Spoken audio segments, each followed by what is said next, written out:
আপনি যদি বাংলাদেশের নাগরিক হয়ে থাকেন, আপনার জন্য সুখবর, আপনার কাছে যদি মাত্র 2.5 ভরি স্বর্ণ থাকে, তাইলে আপনি যে কোনো মানুষের জীবন কিনতে পারেন। কারণ বাংলাদেশে মাত্র 5 লক্ষ টাকায় এক একজন মানুষের জীবন বিক্রি করা হয়। কিভাবে?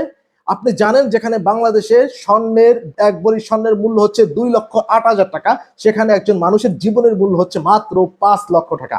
গতকালকে বাংলাদেশের মেট্রো রেলের আপনার বেয়ারিং প্যাড পরে আপনার একজন পথচারী নিহত হয়।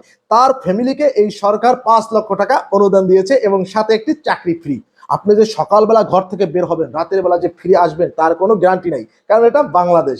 বাংলাদেশে জীবন হচ্ছে 5 লক্ষ টাকা বিক্রি করা হয়। এই বাংলাদেশকে আপনার যদি বলা হয় এটা কি আসলে দুর্ঘটনা, আমি বলবো না, এটা দুর্ঘটনা। এটা হচ্ছে দুর্ঘটনা না, এটা হচ্ছে আপনার এই বাংলাদেশের যে বিয়ারিং এর যে পাতগুলো, যে আপনার মেট্রো রেলগুলো যে নিম্নমানের, সেটা কিন্তু 2020 সালেও কিন্তু আপনার বুয়েট স্টুডেন্টরা পরীক্ষা করে বলেছিল, কিন্তু কেউ শুনে নাই, কারণ এটা বাংলাদেশ। এর আগেও একবার কিন্তু বিয়ারিং প্লেট পড়ে গিয়েছিল, তখন কোনো মানুষ মারা যায় নাই, তাই এটা নিয়ে কারো মাথা ব্যথা হয় নাই, কারণ এটা বাংলাদেশ।